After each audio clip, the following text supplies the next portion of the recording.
When the engines fall silent and the skies turn into questions, only one voice remains: the black box.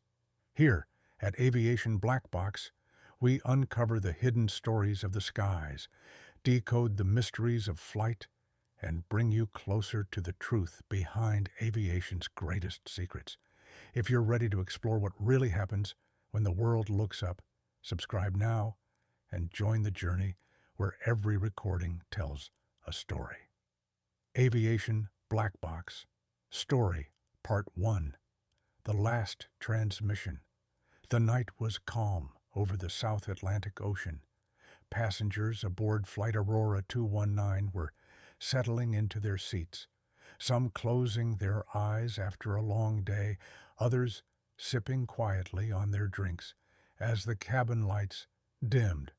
The aircraft, an advanced twin-engine jet, had lifted off from Rio de Janeiro just after dusk, bound for Paris. It was a routine route, thousands of miles flown countless times before, with nothing unusual expected on this particular night. The captain, a veteran with nearly 20 years in the skies, had briefed his crew with confidence. The weather was forecasted to be mild, with only light turbulence along the equatorial belt. His first officer, younger but equally professional, reviewed the systems one more time as the jet ascended to cruising altitude. Everything seemed ordinary, but aviation history has taught us one lesson again and again: the ordinary can change in seconds. At 11:47 p.m., Air Traffic Control in Recife received a routine check-in from Aurora 219. The captain's voice was calm, professional, even casual. He reported their altitude, their position, and their expected handoff to the next control sector. The controller acknowledged. Nothing in the exchange suggested the turmoil that would soon follow. Only minutes later, a series of subtle but devastating factors began to align in the cockpit. The aircraft entered a region of dense, high-altitude thunderstorm cells. Radar displayed patches of red and yellow, but at cruising speed, avoidance options were limited. The flight crew discussed small adjustments to course, trying to thread their way between towering cloud formations that rose like walls of ink into the sky. Inside the cockpit, rain began pelting the windshield. Lightning flickered across the clouds, illuminating the cabin in harsh bursts. Still, the crew maintained composure. This was not unusual weather. Jets were built for it, pilots trained for it. But what the crew didn't realize was that ice crystals were silently accumulating on the aircraft sensors, specifically the pitot tubes that measure airspeed. When the buildup reached a critical point, the readings on the cockpit instruments became unreliable. Within seconds, warnings began flashing across the flight deck. Autopilot disconnect. The loud chime echoed as the system surrendered control back to human hands. The first officer grasped the side stick. His display showed rapidly dropping airspeed. He pulled back slightly, believing the jet was losing velocity. But on the captain's side, the instruments told a different story. To him, the aircraft appeared to be accelerating dangerously. Two pilots, two conflicting realities, and only one true flight path, hidden behind the veil of faulty sensors. The passengers felt only a shudder, a subtle dip in altitude. Some stirred awake. Others remained unaware, lulled by the white noise of engines. In the cabin, the flight attendants exchanged concerned glances. They knew the tone of alarms in the cockpit when they leaked faintly into the galley door. Something wasn't right. Meanwhile, confusion deepened. The captain tried to reconcile the conflicting instrument data. He requested altitude and attitude confirmation from his first officer, But in the chaos, the crew's communication began to fracture. The black box would later reveal overlapping dialogue, clipped sentences, and moments where neither pilot seemed to fully grasp what the other was perceiving.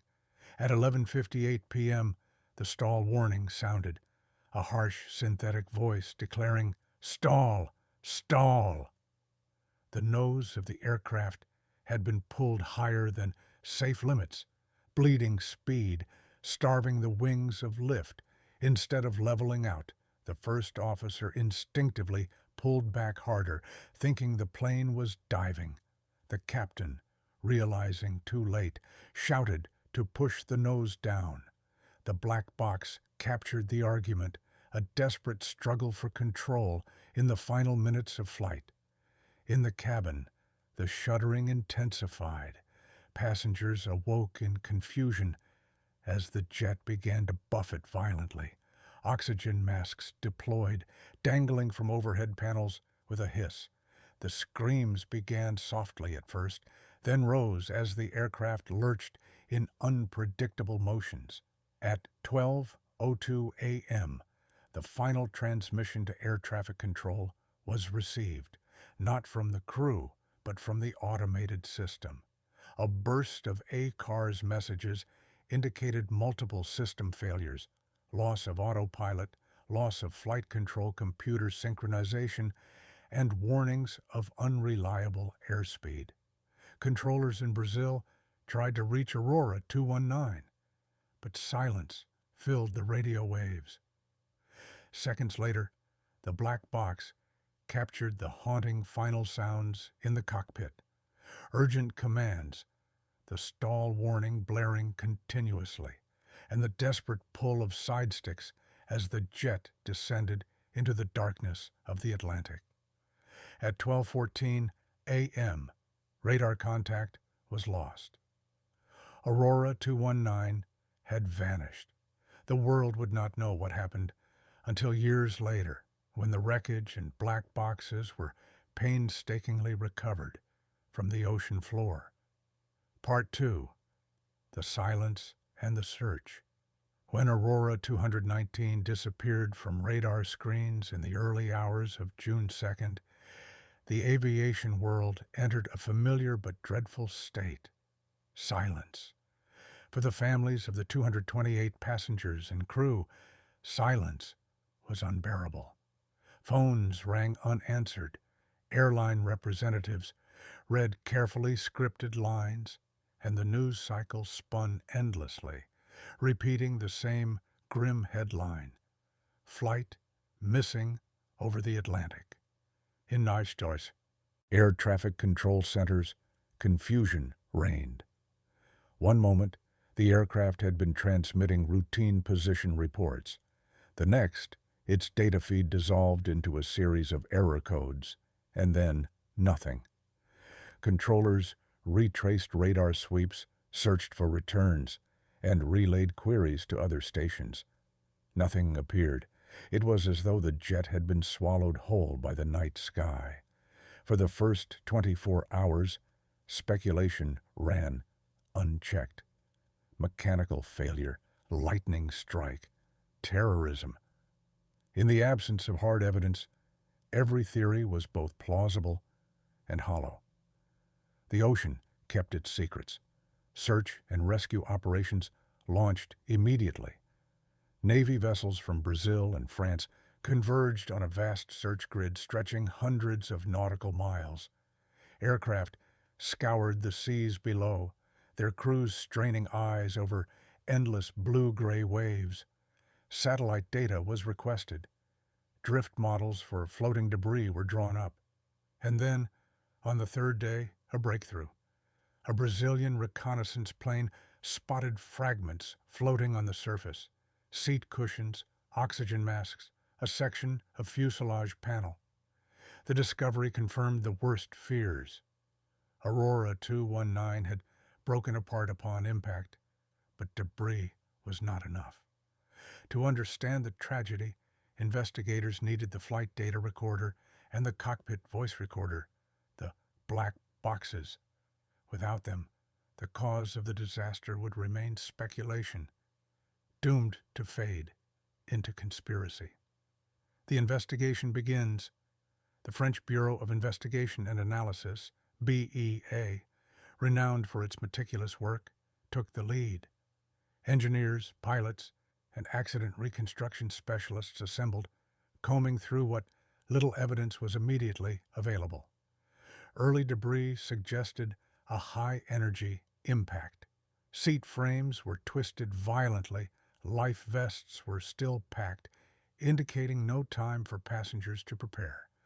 But why had the jet fallen from cruising altitude in the first place?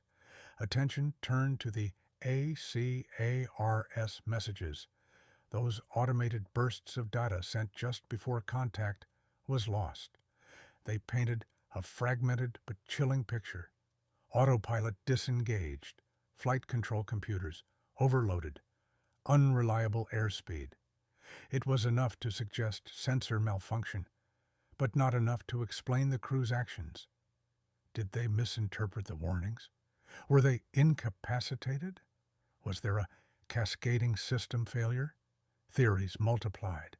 Media outlets seized on the mystery, dubbing it the ghost flight.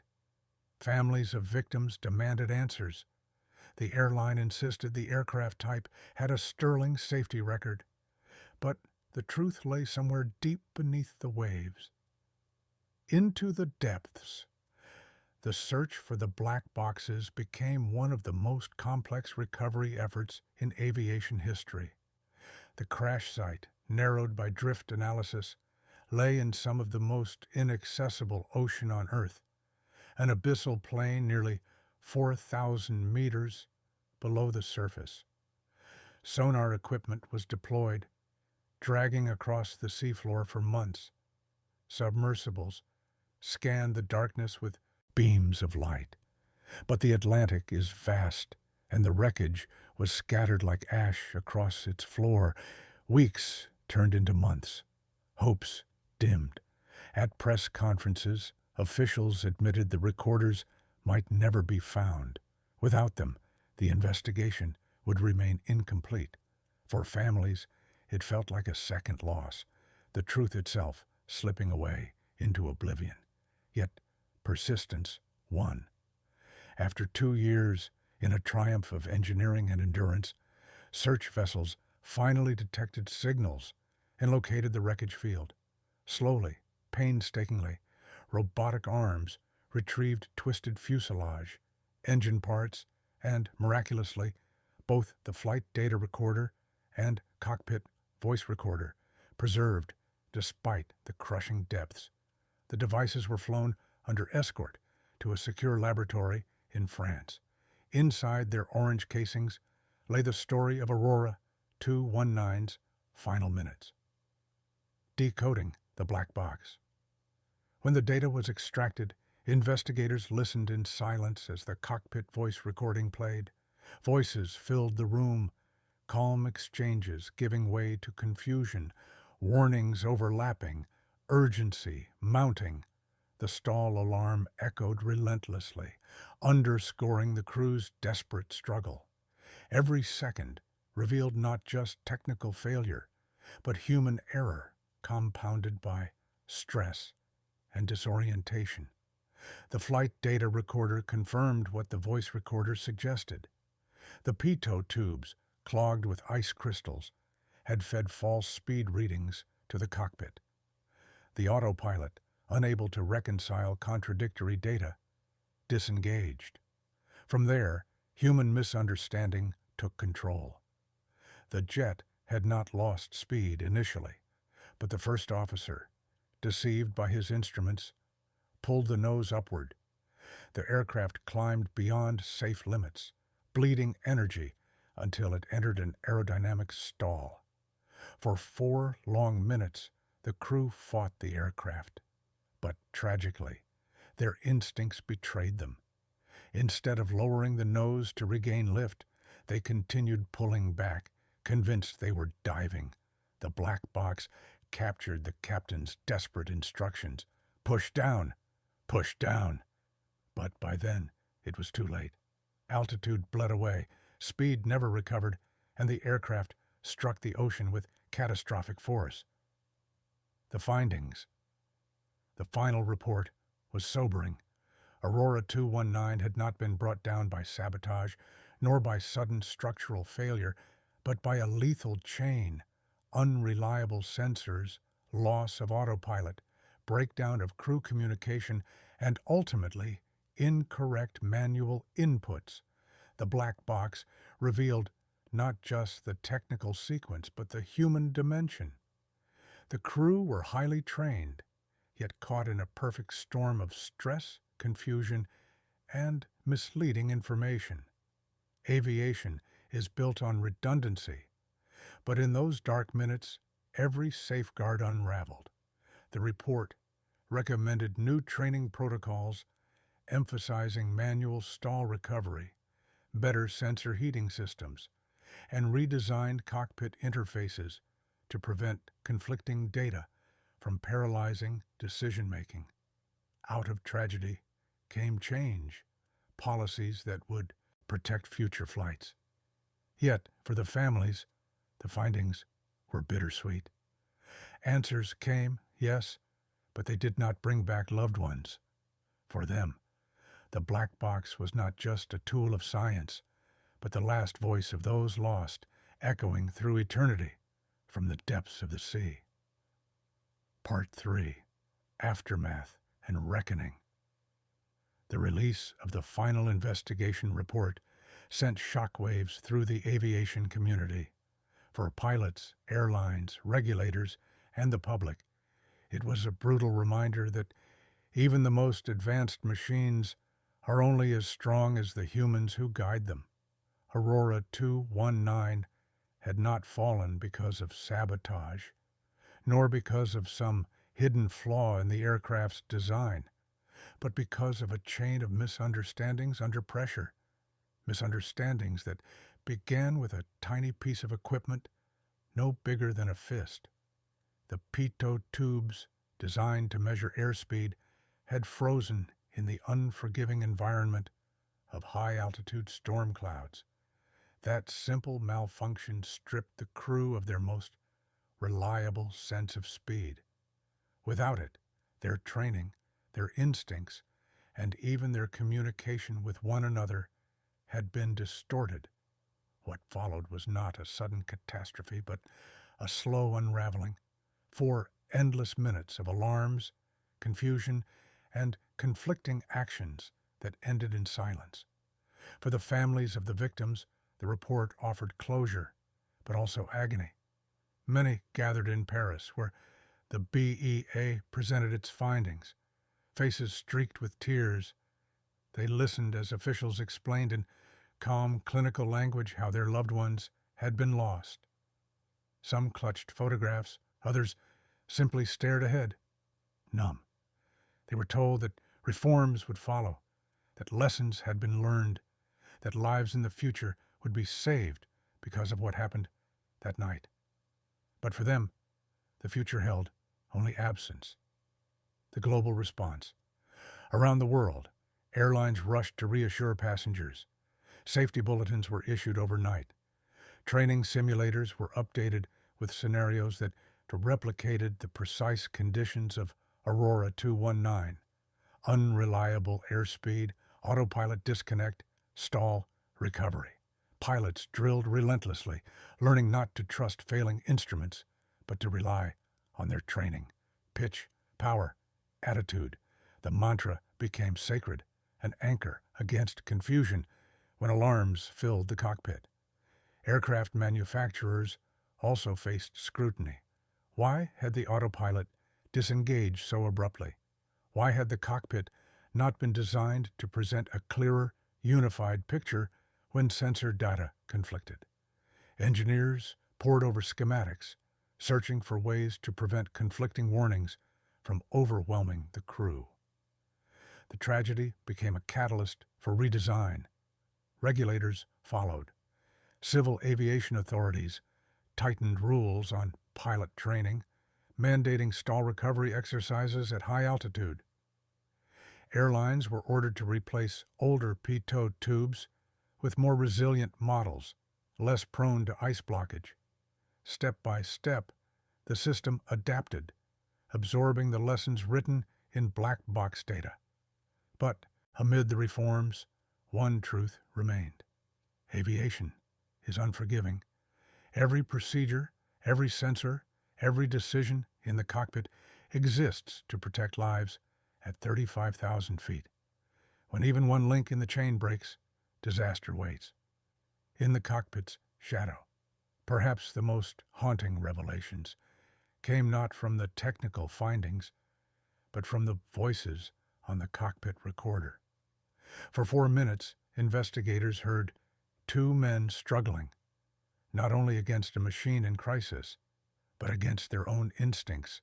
The first officer, pulling back in fear, convinced he was saving the aircraft. The captain, older and more experienced, realizing too late that the very inputs meant to protect the jet were sealing its fate. There were moments of calm, even in the chaos, a clipped instruction, a quick acknowledgement. But as the stall warning blared endlessly, frustration and panic crept in. The voices overlapped, sometimes contradicting, sometimes pleading. And then, in the final seconds, silence. For many who studied the transcript, it was unbearable. Pilots around the world read those lines, not as distant observers, but as fellow aviators, imagining themselves in the same seat, fighting the same confusion. It could have been me, many admitted. The thought was chilling.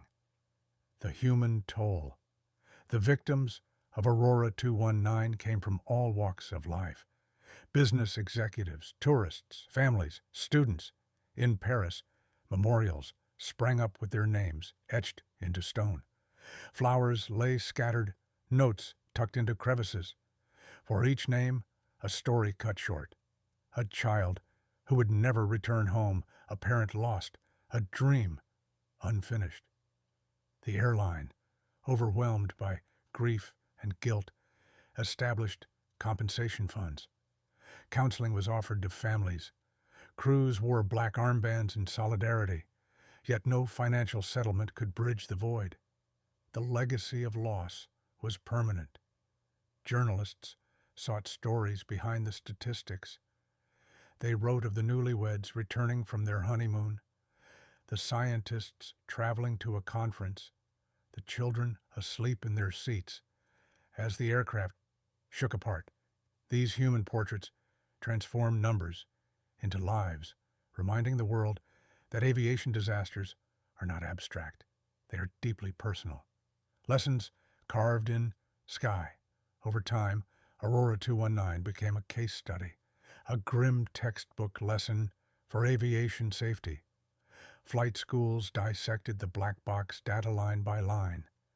Pilots sat in simulators with the same alarms blaring, forced to live through the chaos, to train themselves to respond differently than the crew that night. They practiced keeping calm, lowering the nose, regaining lift. Again and again, they flew through the ghost of Aurora 219 so that its fate would never be repeated. In this way, the victims lived on, not only in memory, but in the muscle memory of pilots who carried their story into every future flight. The broader question, yet beyond technical fixes and training reforms, Aurora 219 raised a deeper question. How much should humans trust machines? The aircraft was designed to be nearly autonomous, its computers capable of flying entire journeys. Pilots had become managers of systems rather than hands-on aviators. But when the computers faltered, when the pitot tubes froze and the autopilot disengaged, the pilots were thrust back into manual flight at high altitude, something most had rarely practiced. Was this a flaw of technology or of training? Were humans becoming too dependent on automation, too rusty in their basic skills? Aviation philosophers debated endlessly. Some argued for even greater automation, eliminating the risk of human error. Others argued for a return to fundamentals, insisting that no amount of programming could replace raw airmanship.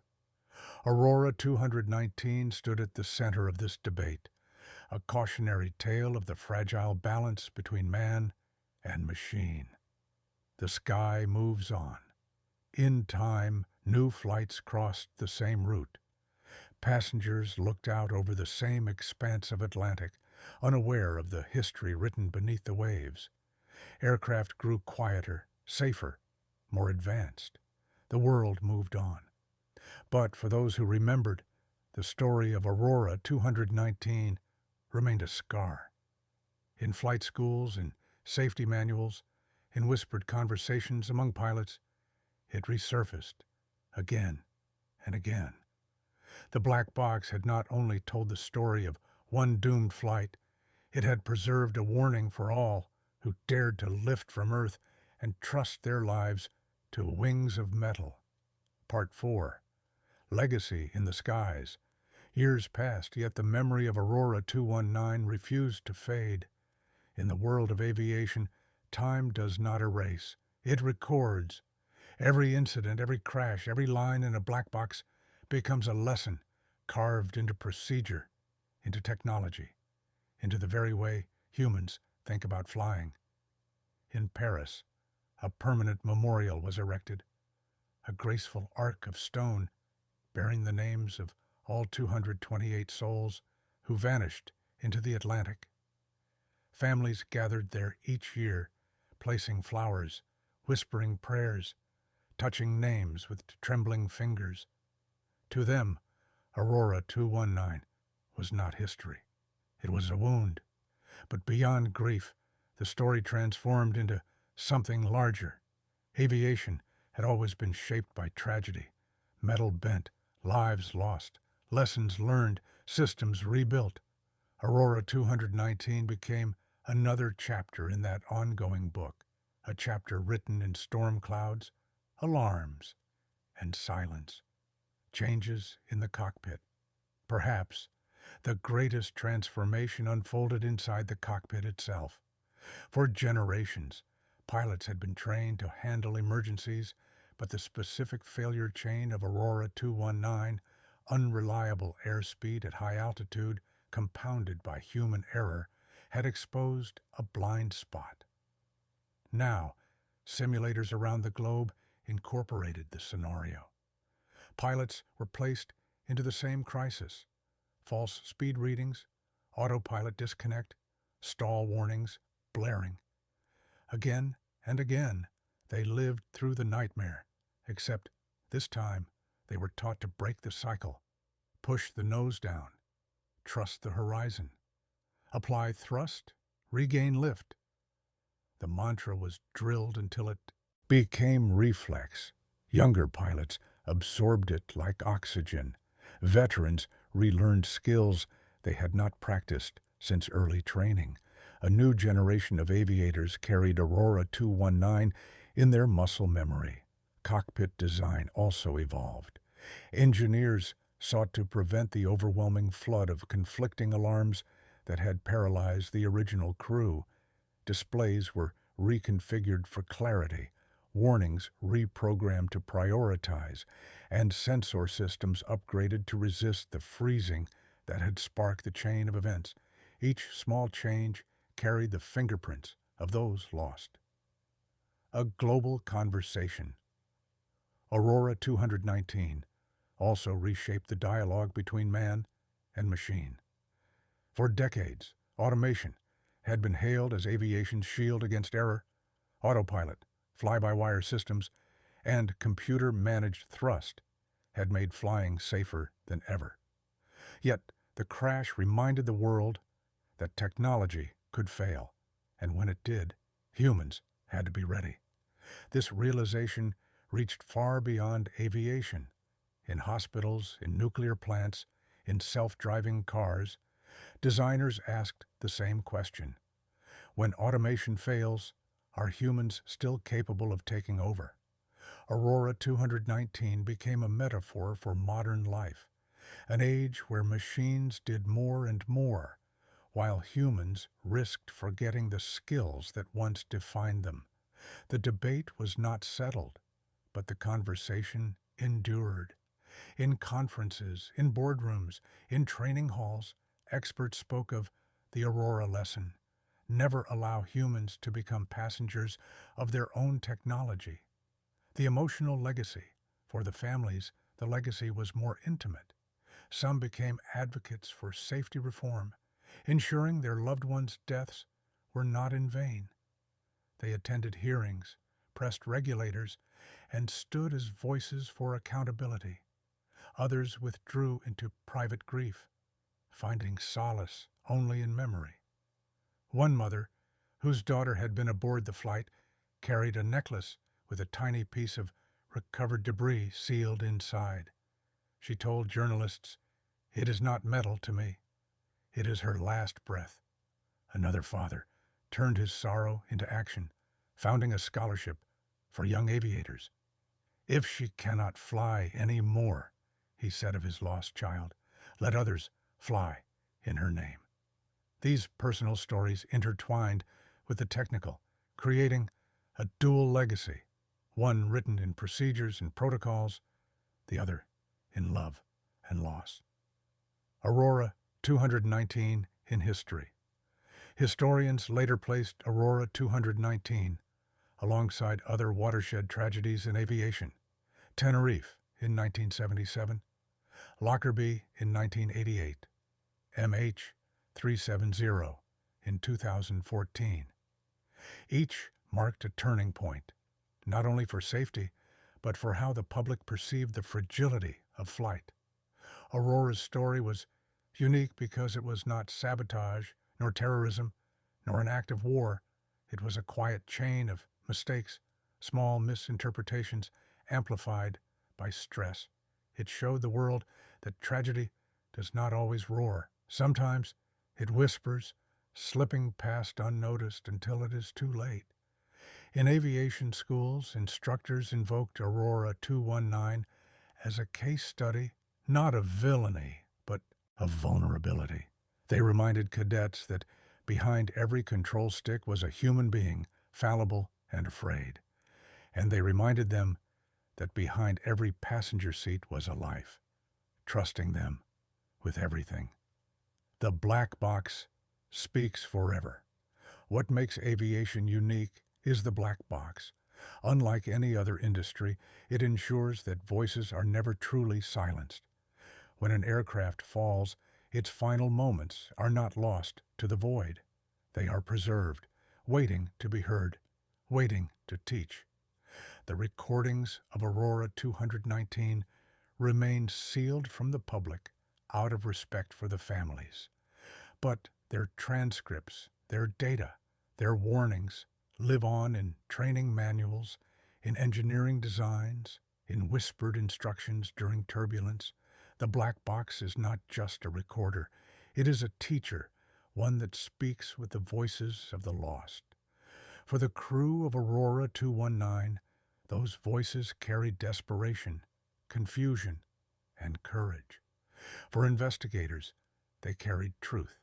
For the world, they carried a lesson that no storm, no time, no silence could erase. The final word. Today, when a jet climbs out of Rio and turns toward the Atlantic, its passengers rarely think of Aurora 219.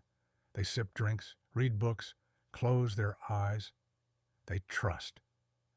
And that trust is justified, for aviation has grown safer with every lesson, every scar. But somewhere in the quiet hum of engines, in the glow of cockpit instruments, in the steady hands of a pilot trained to recover from the unimaginable, the spirit of Aurora 219 lingers. Its passengers do not live to see the future, but they guard it. The last transmission may have been silence, but the story it left behind speaks endlessly. A warning, a memory, and above all, a promise that the sky will remember, and that those who dare to cross it will never be forgotten.